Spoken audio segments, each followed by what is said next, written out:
This sounds like Yeah, it's a fun bike.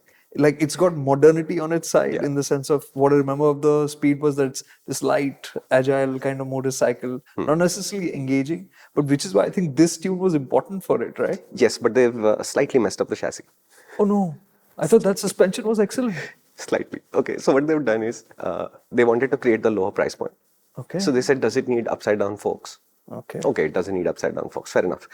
In the presentation, though, what they shouldn't have said, which is technically wrong, is that in Indian conditions, telescopic forks are superior to upside down forks. And you're an engineer, you don't have to be marketing, right? But basically, they said we tuned it to have the same feel as the Speed 400, up to, if I'm remembering my numbers, up to 60% of the travel. And after that, it's its own setup. The change of tires gives this more ground clearance. Okay. They retuned the suspension primarily. I thought overall diameter of this was smaller, right? Yeah, but the overall steering geometry has also changed. There is a change in the rake. They brought down the trail, which is what I'm coming to, which is what I didn't like about this bike. Okay, there is a mismatch in character there. I'll explain it. Just let me get the chassis done, okay? So same chassis, new suspension, but the new suspension units are tuned to behave more or less like the Speed 400 suspension units. Okay. But they said that we kept the handlebar the same. It was aluminium, now it's steel, but we didn't want to change the leverage. But we didn't want this bike to start feeling heavier because of these changes to the chassis. So they did 2 or 3 things. One, they reduced the trail by changing the offset of the axle. 1. 2, they changed the profile of the tire, and this bike is wearing much more rounded bias ply tires, whereas the Speed 400 are radials and they're one size smaller. Okay, so the net result is that this bike is actually very flickable. Okay. Which is on its own not a bad thing. It's got MRF tires instead of those Apollos, and they're reasonably good tires, including in the wet, so that's not a bad thing. But when it flicks that quickly, you're like, hey, out of character. Right? So the ploddiness of the Classic, if you were to call it the ploddiness, is a very uniform experience, right? It is slightly ploddy in the corners, it is slightly ploddy from the engine side, and when you put it together and you're in that mindset, it is a very cohesively slow-moving, relaxed, chill motorcycle. The T4 has a very relaxed, very, very emotive engine in that sense. And the chassis is just like jumpy. It's like, yeah. And you're like, no, I don't want you to do this. And I almost honestly wish that they hadn't messed with the steering geometry of this bike at all and just left it where the Speed 400 was.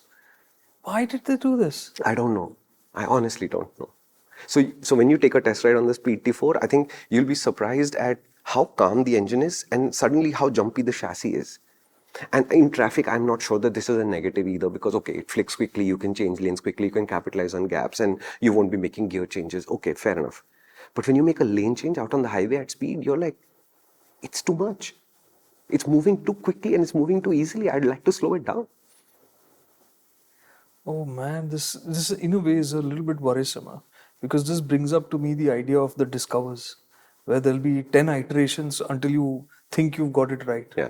And that's not a good thing. No, I don't think Triumph is going to let Bajaj iterate that much, because again, this is Why not. did they, I mean, I'm saying, why did they have to mess with that? I don't know.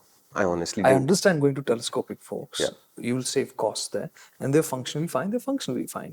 Going from aluminium to steel, okay, again, cost saving. But if the shape is the same, the shape is the same. I'm okay.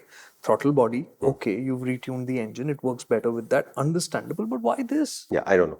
I honestly don't know, and I wasn't expecting it. So when they started to explain that the chassis has been made lighter and is made a little bit more responsive, and I'm like, when did we last say that the Speed 400 was not responsive enough, and therefore we need even more response? Or we said that if you're going to make the engine slower and calmer and more relaxed, somehow the chassis needs to be cranked up rather than cranked down. Yeah. So there is a discrepancy there in terms of how the chassis is reactive, but the engine isn't. And I really enjoyed of the engine, whereas the chassis is just like, haha, and I don't understand it. Okay, it's, to me, the biggest issue I had with this bike riding it was, why is the chassis moving so quickly? I just don't want it to. And we can give you a parallel for this. Like, for instance, what is it? The Hunter 350, right? Which came with the same J series platform, but tweaked. And it was that the chassis was made different, right? It was tweaked to make it younger, so in the sense that it feels lighter, it feels sharper, and all of that.